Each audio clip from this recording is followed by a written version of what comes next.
What's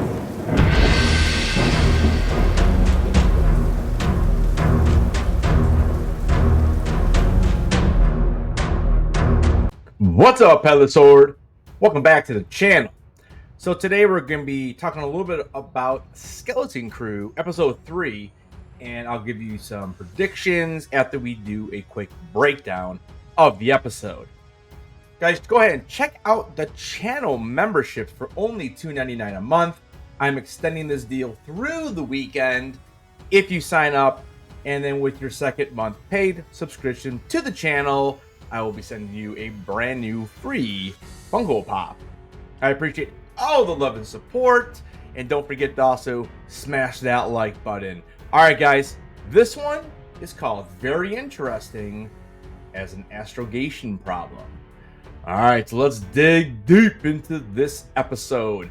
So we start off over on Atin, and this is where we see the parents of Wim.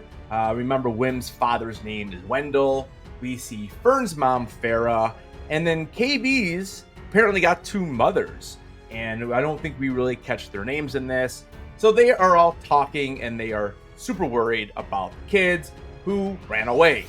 Back in episode 1, the kids had stolen a starship that was buried on the planet, and they crossed a mysterious barrier that surrounds their planet.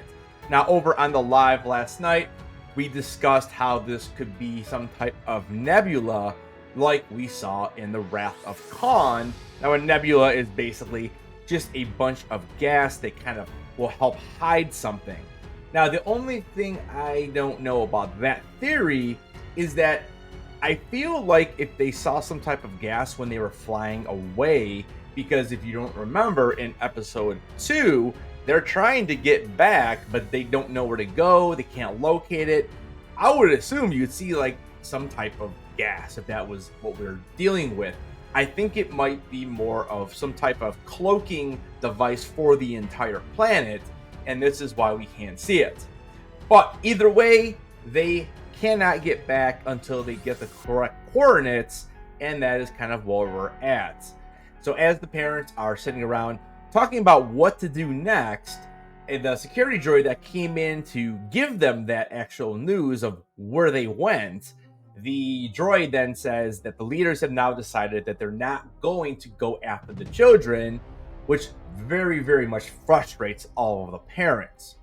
Something is definitely strange about Atin, and I cannot wait to find out more information. The planet's history is tied to old Star Wars events, like the Republic, and the kids seem to know nothing about all these major events that have been going on, like the fall of the Empire, the blowing up of Alderaan, and so on. It is like Atin has been hidden on purpose. Meanwhile, the runaway kids, Wim, Fern, KB, and Neil, they are with a shady type character that they met in a prison cell back in the second episode. His name is Jod. Jod has convinced some of the kids, like Wim especially, that he's a Jedi. But others like Fern and KB, they definitely had their suspicions.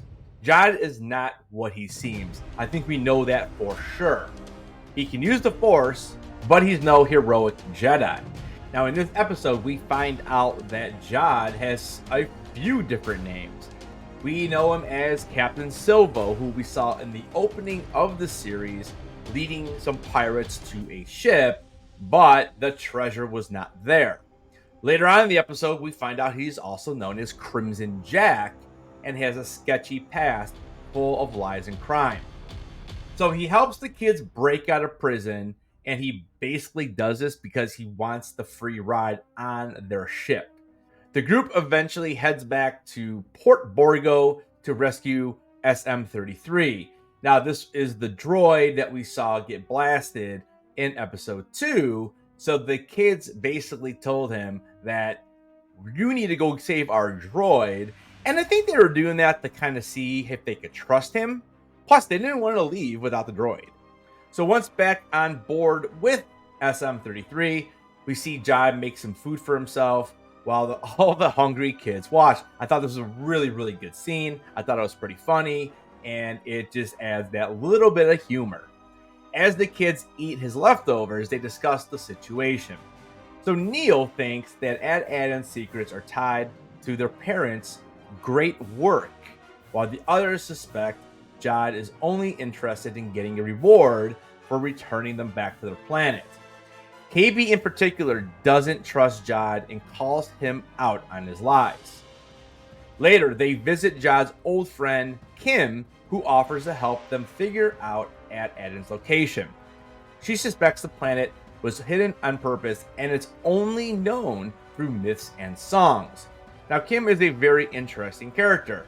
At first, I was thrown off a little bit. It's like an owl cat, and she's flying around like Watto, and I was a little bit like, okay, this is for the kids. But after rewatching it again, I kind of like her. I kind of like the creature. There's definitely a little bit of probably CGI in there, but I think mostly it is like a puppet, and I think they did a good job. I just wish her voice was a little more bird-like or cat-like, or a mixture of the two. She sounds just a little bit too human, but again, we are nitpicking here. After them talking to Kim a little bit, she is definitely hesitant on some of the information she's giving out, and that is because she ends up double-crossing them, and she alerts the authorities about Jod. Now, Jod did tell the kids that when they went to see her, that he didn't really completely trust her, and now we know why. Now, because of all of this, the kids then begin to realize that Jod might not be as trustworthy as they maybe had thought in the very beginning when he helped free them from the jail cell. The episode ends with Jod admitting he never claimed to be a Jedi, but didn't correct Wim when he assumed. Now, a lot of this episode, the kids are talking about Jod and his Force abilities. They even come up with the idea that is he using magnets or even a string. It's pretty funny. Now, it's definitely possible. I think there might be something up his sleeve, pun not intended, but I think that it's going to be an interesting little story to kind of dive deep into who Jod actually is. The kids then take charge, declaring that Jod works for them now. Together, they evade capture an exciting starship chase when we see some X-Wing fighters kind of chasing them, and then it leaves us wondering what is going to come next. All right, now it is prediction time. Many fans think that the show will reveal Atin as a planet purposely hidden to protect all of its people from all the chaos in the galaxy. It might even have ties to the Jedi or an old Republic secret. As for Jod, I think many people think that he's not only a rogue, but he's obviously going to be connected to something bigger, like maybe a surviving Jedi, maybe something having to do with the Sith. But I think I'm going a different direction. Now, I don't know how much I love this idea, but I do think that we unfortunately will always have to deal with the sequel trilogy. And if you've watched this channel for any length of time, you know that I just don't like it. And what they did in The Last Jedi kind of ruined Star Wars. Now, I would love to see something with Jod being linked either to the Sith or the Jedi and explaining why he is now a pirate. Now, granted, again, he's just trying to go for money. I think that is pretty obvious. I will also be interested, though, to see how much does he know about Atin, and is there something else there that he's after more than just Old Republic credits or gold. I do think that this planet of Atin is still the biggest part of the show. I think it's going to have probably the most connections with anything else that we now currently know in Star Wars. And if you watch the last breakdown of episode 1 and 2, I talked about how I thought Atin was still the biggest mystery, and I've not wavered from that. Now, if you were watching this all the way to the end of the video, I just want to let you know that the next video that I'll be dropping will be this weekend, and it's all about Jod, and it's going to be a link throughout the timeline that I think can kind of work for his character. Now, are they going to do this? Probably not. But I think it's going to be a fun little theory. And like I said, I do think it does fit, but we'll see what ends up happening in the show.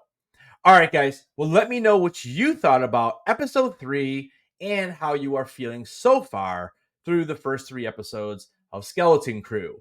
I am digging it. I like it. I think it's fun.